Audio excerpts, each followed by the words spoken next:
Baiklah, Assalamualaikum. Saya Putri Syakira akan menjawab pertanyaan nomor 1, yaitu domain perkembangan peserta didik yang menjadi target bimbingan dan konseling. Telah diketahui bimbingan dan konseling merupakan salah satu layanan yang membantu membimbing dan mengarahkan siswa dalam pembentukan karakter, kepribadian, kehidupan sosialnya, lalu pengembangan dan perencanaan masa depan dan karir. Jadi menurut saya domain perkembangan peserta didik dalam menjadi target dalam bimbingan dan konseling, yaitu yang pertama, siswa atau peserta didik harus menjadi salah satu anak didik dalam satuan pendidikan yang seperti sekolah dasar. Lalu kemudian syarat kedua yaitu anak atau peserta didik harus memiliki suatu permasalahan baik dalam kehidupan sosial ataupun cara belajarnya, sehingga guru atau konselor dapat memberikan arahan. Kedua, peserta didik membutuhkan arahan ataupun bimbingan dalam membantu dalam pengembangan karakternya.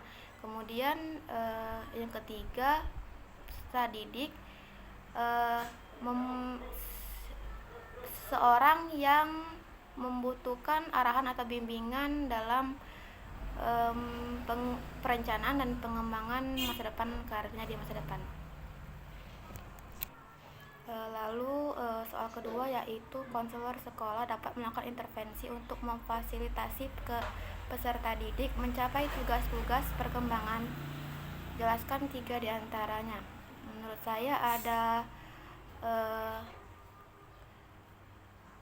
bimbingan konseling individu, kelompok kecil, dan kelompok besar. Yang pertama yaitu bimbingan individu, di mana di sini konselor dan peserta didik akan melakukan tatap muka secara individu untuk mencapai tujuan-tujuan yang akan dicapai dalam melakukan bimbingan. Lalu yang kedua yaitu bimbingan kelompok kecil, di mana bimbingan kelompok kecil merupakan salah satu layanan konseling yang diselenggarakan dalam suasana kelompok yang memanfaatkan dinamika kelompok serta terdapat hubungan konseling yang hangat, terbuka, permisif, dan penuh keakraban antara anggota kelompok.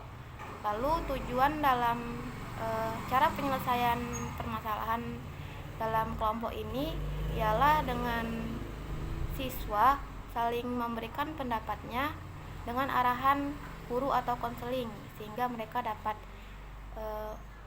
memiliki cara tersendiri dalam menyelesaikan permasalahannya melalui pendapat anggota-anggota lain.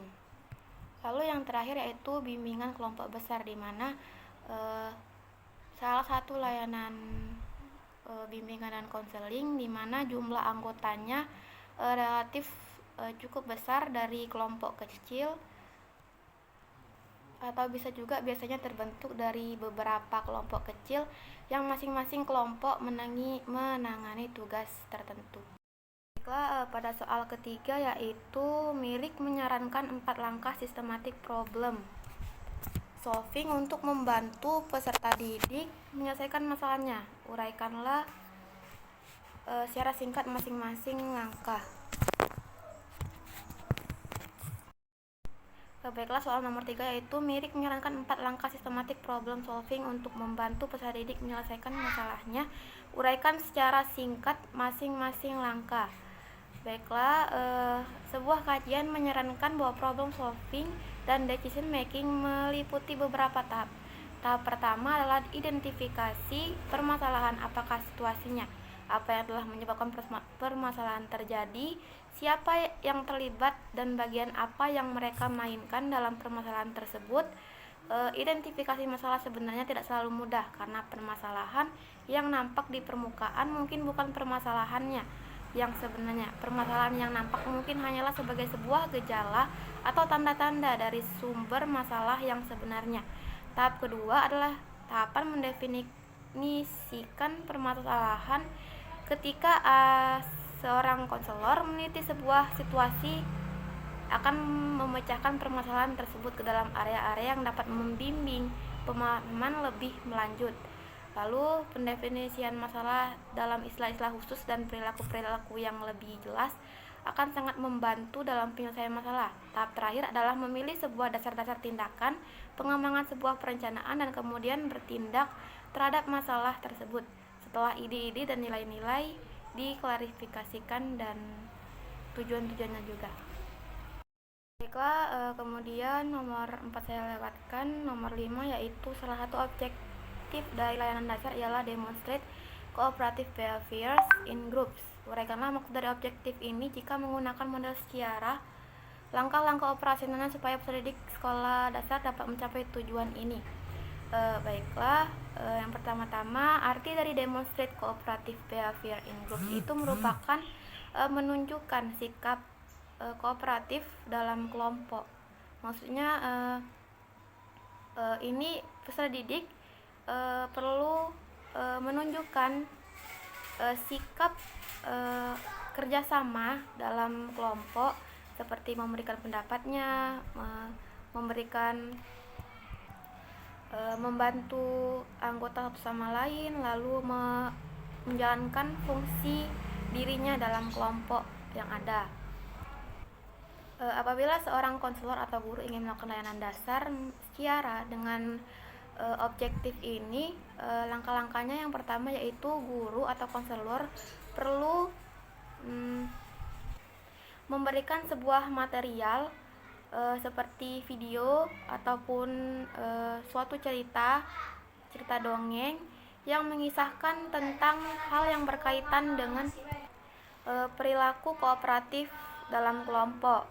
Lalu setelah selesai, guru dapat menanyakan apa hal yang mereka ingat dan mereka lihat dari material yang telah disampaikan, seperti siapa nama anak dalam video tersebut atau apa yang ia lakukan. Kemudian yang kedua ialah guru dapat menanyakan apa perasaan seorang anak atau peserta didik yang telah melihat material tersebut, seperti bagaimana pendapat kalian mengenai perilaku Udin, atau bagaimana pendapat kalian mengenai perilaku Siti dalam kelompok.